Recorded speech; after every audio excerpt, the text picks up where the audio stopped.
lu mau setir kemana dibelokin aja sama Allah gitu. Kayak aku langsung dibukain pikiranku bahwa Allah tuh udah baik banget sama aku gitu. Kamu ngapain nunggu lama? Ketakutan apa yang bikin kamu kayak ngulur-ngulur? Aku kan udah punya cita-cita pengen pakai kerudung. Tapi jawabanku ntar aja kalau udah tua. Apa iya aku sampai tua gitu loh. Itu sombong banget gitu loh. Aku ngerasa bahwa aku nih gila, gue nih sombong selama ini gitu loh.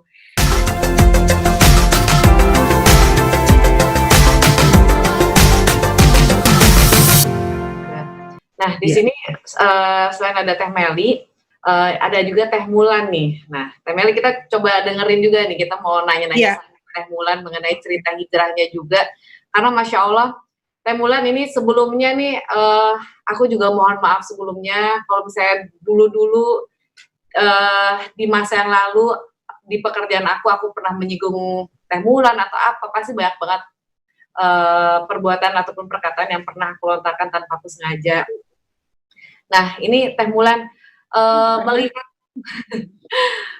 Teh Mulan sekarang nih. Kemarin sebenarnya kita juga udah ngobrol ya Teh di kebetulan di Hijrah Fest Makassar juga bagaimana Teh Mulan hijrah. Tapi tentunya lagi-lagi kita selalu mengingatkan jangan pernah bosan untuk cerita sama kita, untuk sharing sama kita gimana sih hidayah yang didapetin dari seorang Mulan Jamilah gitu. Nah, kalau Teh Mulan nih langsung aja gimana sih Teh akhirnya mantep banget buat langsung berhijab? Kalau aku ceritanya mungkin maksudnya lebih tidak disangka. Kalau Teh Meli kan bener-bener yang niat dari dirinya sendiri gitu tuh, which is yang pasti menurut aku lebih bagus daripada aku. Tapi kalau ngelihat aku ini perjalanan 2 tahun yang lalu, yang membuat punya keputusan bahwa ini aku kayaknya harus banting setir dari banting setir mungkin terutama yang penampilannya gitu ya, hijrah lebih ke menutup auratnya. Itu gara-gara aku pergi ke Palestina, dan pergi ke Palestina itu pergi yang bukan niat aku sendiri tapi diajak sama suami yang bahkan aku orang yang tanpa pengetahuan lah gitu ya, tanpa pengetahuan mau cari tahu pun juga enggak waktu itu. Niatan untuk pergi ke sana tuh juga kayak biasa aja, hanya untuk wisata gitu.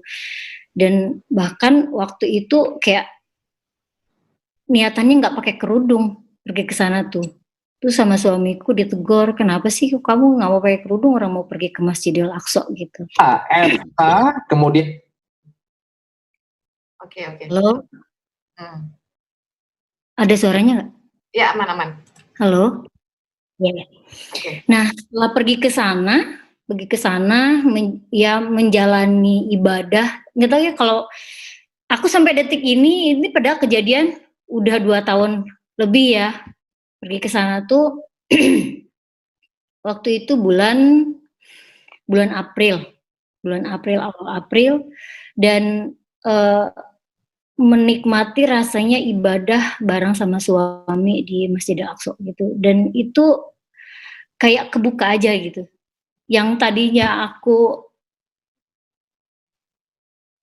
sempet kayak mau pakai kerudung, nggak mau loh, minta nggak mau, dan langsung ketokin kepala gitu, ini udah dikasih banyak sama Allah gitu, kamu nggak minta sesuatu aja kayak Allah langsung ngasih gitu. Aku kan nggak pernah punya cita-cita pengen jadi penyanyi, tahu-tahu jadi penyanyi gitu, kayak dimudahkan aja gitu. Halo? Iya, kita dengar. Halo? Masih aman Teh? Kayak ke-skip gini di sininya. Oh gitu? Dan begitu, ya halo? Ya, begitu di sana kayak ngerasainnya nikmat beribadah sama suami yang nggak pernah ngelihat suami getol banget. Kita bangun pagi jam 3, jalan kaki ke masjid itu perjalanan kurang lebih kayak 1,5 kilo, tapi kita nggak ngerasain lelah gitu. Terus bisa ketemu sama mereka yang korban dari ya kezaliman Zionis gitu. Terus langsung begitu. Itu aku kan di Palestina itu nggak kayak Teh Meli ke Gaza gitu ya, cuman di di Yerusalemnya aja. Segitu aja aku udah terpukul banget gitu, dan ngerasain bahwa aku nih nggak ada daya dan upaya gitu. Aku nih ada pencipta, aku ada yang memiliki, aku nih kayak digerakin hatinya gitu, kayak digerakin, lu mau setir kemana dibelokin aja sama Allah gitu. Kayak aku langsung dibukain pikiranku bahwa Allah tuh udah baik banget sama aku gitu. Kamu ngapain nunggu lama? Ketakutan apa yang bikin kamu kayak ngulur-ngulur? Aku kan udah punya cita-cita pengen pakai kerudung. Tapi jawabanku ntar aja kalau udah tua. Apa iya aku sampai tua gitu loh. Itu sombong banget gitu loh. Aku ngerasa bahwa aku nih gila, gue nih sombong selama ini gitu loh. Iya kan, sombong banget gitu loh. Nah, aku kayak diketokin banget di sana. Terus aku ngobrol sama suamiku, "Mas, kayaknya aku pengen pakai kerudung deh," gitu. Terus kata suamiku, "Iya, kamu tambah cantik," katanya, "kalau pakai kerudung." Kayak bismillah gitu. Terus pulang dan di perjalanan di pesawat tuh aku dapet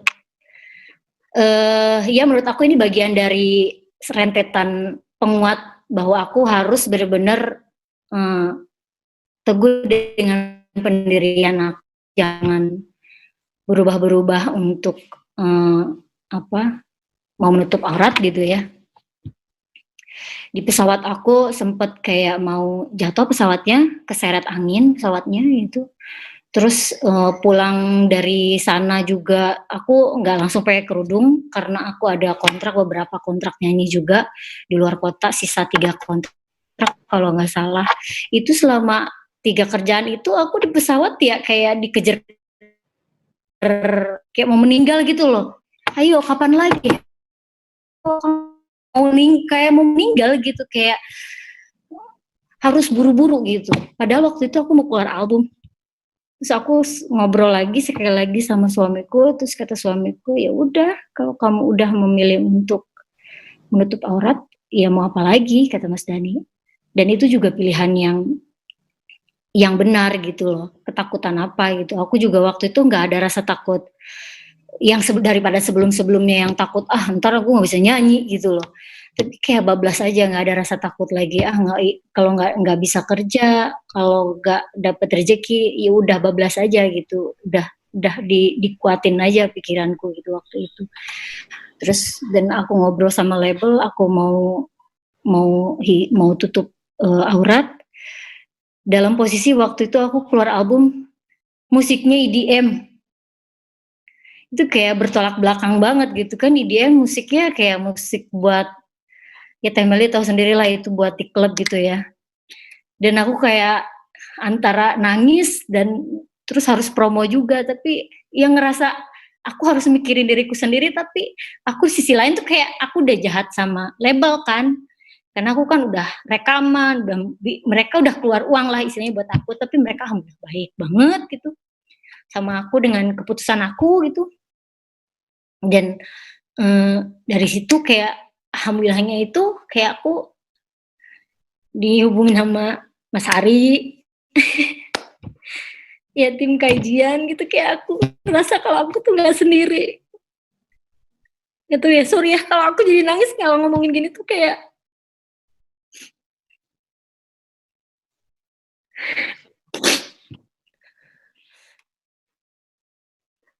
ya pasti keputusan hijrah tuh nggak mudah lah menurut aku ya, nggak mudah.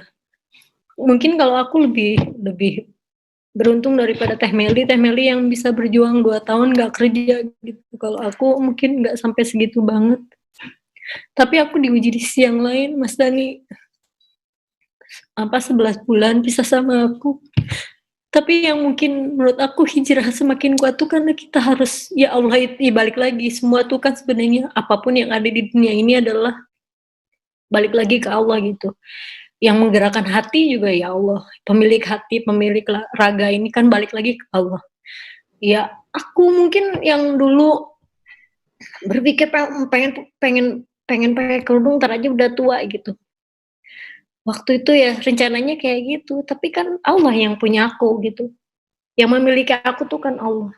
Begitu aku di Palestina, ya mungkin triggernya di situ. Tapi kan balik lagi Allah pada saat Allah menentukan kamu harus menutup aurat sekarang, lebih fokus lagi belajar tentang agama sekarang.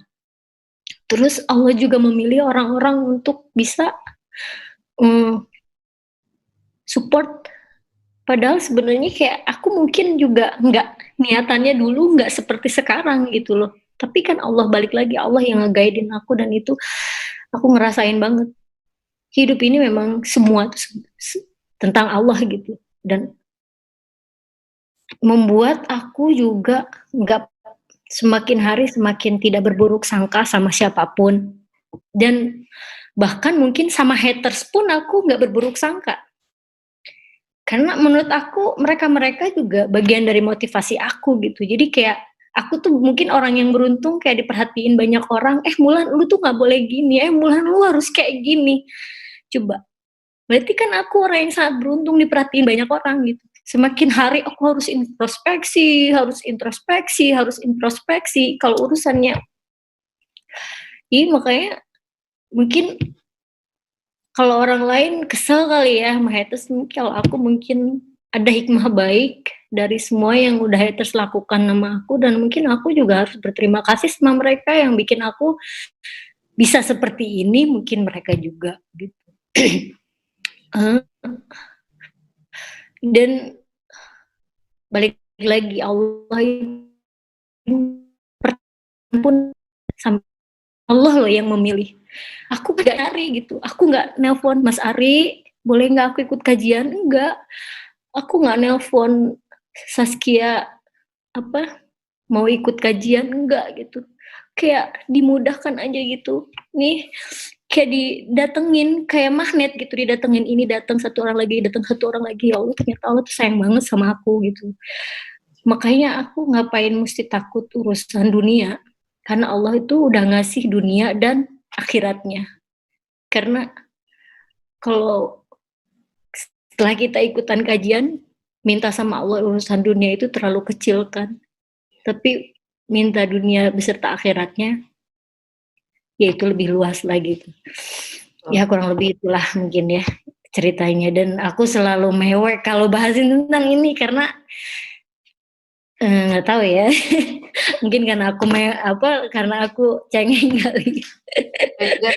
Memang kadang kita itu mau cerita seperti apa karena kan itu perasaan kita ya, perasaan yang emang benar-benar kita rasain nikmatnya ketika kita dekat sama Allah. Yang hebatnya lagi adalah ketika kita coba untuk berjalan menuju Allah, Allah tuh malah kayak ngejar kita untuk meluk kita, untuk benar-benar kayak ayo sini gitu. Dan aku juga ngerasa kayak Teteh juga bilang dulu mau ke kajian kan kayaknya juga takut gitu, kayaknya tuh orang melihat dia kan ini itu kepikiran gitu loh dulu. Kepikiran. Benar, dulu aku juga kadang sauzon gitu sama orang-orang di pengajian, orang-orang kajian gitu, bahwa kayak aduh pasti dia akan berprasangka apa nih terhadap aku, jadi membuat aku jadinya nggak mau pergi ke suatu kajian. Tapi ternyata ketika kita coba masuk ke dalam kajian itu, sama sekali mereka itu nggak ada yang even kayak bilang gini, kamu mau belajar tentang apa gitu kan, ada. Bilang sesuatu yang baik pun juga misalnya kayak, kamu mau belajar tentang apa sih nih aku ajarin. Tapi mereka selalu bilangnya bahwa, yuk kita sama-sama belajar di sini. Kita nggak ada yang siapa duluan, tapi kita sama-sama belajar, ilmu kita tuh masih cetek semua. Jadi ngerasanya kayak, ya Allah, kita kayak dianggap banget gitu, kayak benar-benar dirangkul sama-sama, yuk kita benar-benar mintanya sama ridhonya Allah semua gitu. Dan tadi juga Teteh menarik juga bahwa haters yang sering berdatangan lah istilahnya, yang mungkin kalau kita sih nganggapnya kayak ganggu banget kalau misalnya apalagi dengan kata-kata yang nggak sopan ataupun dengan seperti apa, tapi Teteh malah melihat itu semua sebagai sesuatu yang bisa membuat semangat Teteh juga untuk ngejalanin hidup biar lebih baik lagi, biar kita bisa muhasabah diri lagi. Masya Allah. Tapi Teh, ini balik lagi nih ke pekerjaan gitu ya. Tadi Teh Meli juga bilang bahwa sempat 2 tahun bener-bener stop gitu ya, nggak dapat kerjaan, nggak ngambil kerjaan. Nah, tapi di sini Teh Mulan sendiri gimana? Kan tadi Kalau juga bilang aku bahwa lagu uh, berubah semua gitu kan? drastis banget nggak ada, tapi mungkin recehan gitu loh. Ngerti nggak? Oh Kalau ya ya. mungkin dulu, karena kan kalau dulu aku nyanyi, dulu kan aku nyanyi sering gitu kan. Sekarang kayak nyanyinya jarang banget dan mungkin cenderung ya seperti yang tadi Temeli bilang, tadinya kayak nggak terbatas kan tempatnya di mana gitu kan. Kalau sekarang lebih terpilih. Jadi itu yang poin pertama. Yang kedua, lebih jarang lagi tentunya. Terus yang ketiga, eh, mungkin jumlahnya juga secara nominal pasti jauh lebih sedikit. Dan tapi itu semua tidak membuat aku resah. Itu yang semakin yakin bahwa hati kita tuh pemiliknya ya Allah gitu. Waktu zaman dulu aku sering nyanyi, ngumpulin sebulan banyak, tapi kayak gak setenang seperti sekarang gitu loh. Ya kalau sekarang tuh ya tenang-tenang aja gitu. Ya mintanya sama Allah, ya Allah, berapapun rezeki yang kau berikan sama aku, cukupkan, barokahkan, manfaatkan itu. Karena mau banyak juga kalau hati resah karena pernah ngerasain kita punya tabungan banyak, tapi nggak pada posisi nggak ngerasain hati pada posisi sekarang gitu loh. Jadi semakin yakin dan percaya bahwa pemilik hati kita itu ya Allah. Gitu. Ya, kita kan mengadunya sama Allah ya kan, mintanya sama Allah. Kalau pikirannya ya Allah, uangnya segini dong, ya itu masih duniawi gitu loh. Tapi pada saat kita berpikirnya cukupkan, nikmatkan, manfaatkan gitu kan, ya itu kan bisa membuat hati tenang gitu.